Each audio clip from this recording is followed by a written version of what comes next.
बिस्मिल्लाहिर्रहमानिर्रहीम। अस्सलामु अलैकुम नाजरीन, हमारी जमीन पुरस्रार राजों का मजमुआ है, जिनमें से कई राज ताहाल माहिरीन को चकराए हुए हैं। इन्हीं में से एक राज आज से तकरीबन 113 साल पहले पेश आने वाला एक ऐसा वाकया है जिसकी हकीकत का आज तक माहिरीन पता नहीं लगा सके।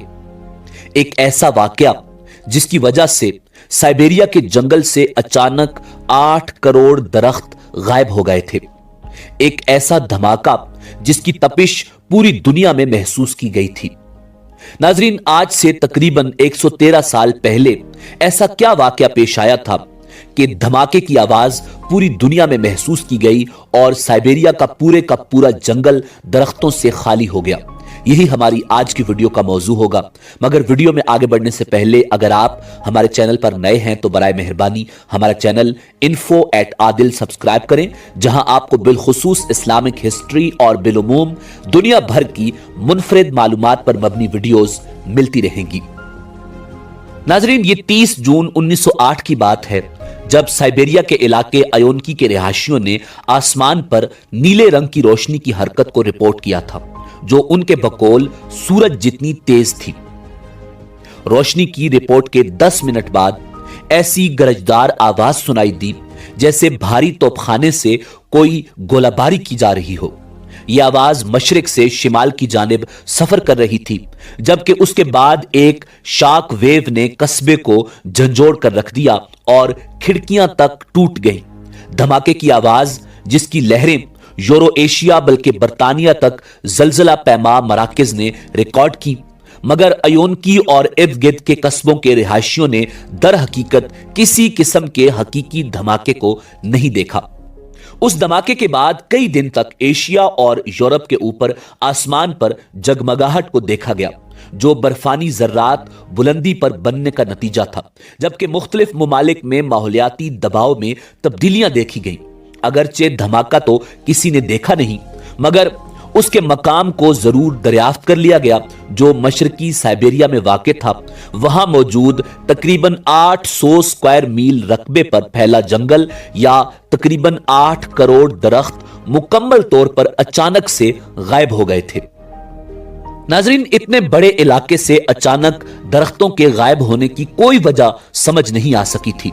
इब्तिदा में साइंसदानों का मानना था कि यह धमाके के असर का नतीजा है, मगर उस मकाम पर कोई गड़ा दरियाफ्त नहीं हो सका, जो उमूमन धमाके के बाद बनता है। जंगल का जितना बड़ा हिस्सा मुकम्मल तौर पर खत्म हो गया था, उसको देखते हुए अंदाजा होता था कि धमाके की ताकत 10 से 15 टन थी।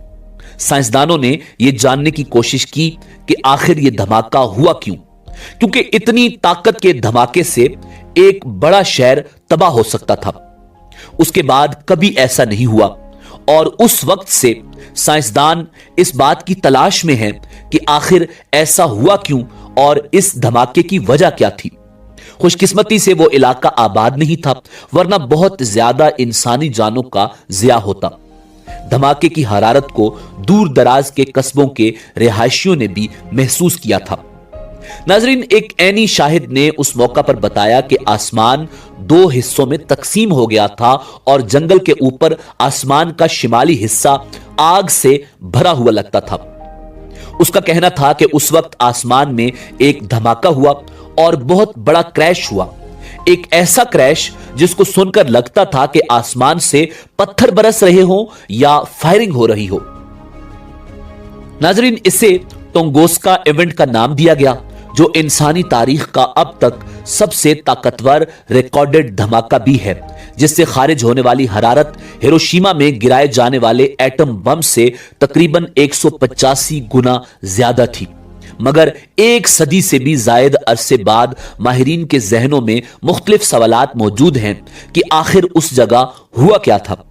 कुछ साइंसदानों का मानना है कि एक सियारा उस धमाके की वजह थी, मगर इतने बड़े खलाई जिस्म के शवाहिद अब तक दरियाफ्त नहीं हो सके। कुछ हलकों के ख्याल में यह आतिश फिशां फटने या कानकुनी का कोई हादसा था, मगर इसके भी शवाहिद नहीं मिल सके। در حقیقت سائبیریا کے اس خطے کا موسم ڈرامائی قسم کا ہے، جہاں موسم سرما کا دورانیہ بہت طویل ہوتا ہے جبکہ گرمی کا موسم بہت مختصر، جس کے باعث سطح میں ایسی تبدیلی آئی جس نے اس جگہ کو ناقابل رہائش بنا دیا، بلکہ وہاں پہنچنا ہی بہت مشکل تھا۔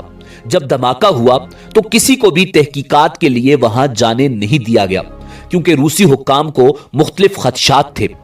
ناظرین، سال 1927 میں روس کی ایک تحقیقاتی ٹیم نے آخر کار اس جگہ کا دورہ کیا اور دریافت کیا کہ دھماکے کے لگ بھگ 20 سال بعد بھی وہاں ہونے والا نقصان ویسے کا ویسا ہی تھا۔ اس ٹیم نے خیال ظاہر کیا کہ ایک خلائی جسم فضا میں پھٹا جس سے یہ نقصان ہوا، مگر کوئی بھی گڑھا یا خلائی ذرات دریافت نہیں ہو سکے۔ تو ٹیم نے یہ وضاحت کی کہ وہاں کا دلدلی خطہ اتنا زیادہ نرم تھا کہ اسے کسی قسم کا نقصان نہیں ہوا، جبکہ تمام تر ملبہ اس کے اندر دفن ہو گیا، مگر دلدلی حصے کی گہرائی میں کچھ بھی دریافت نہیں ہو سکا۔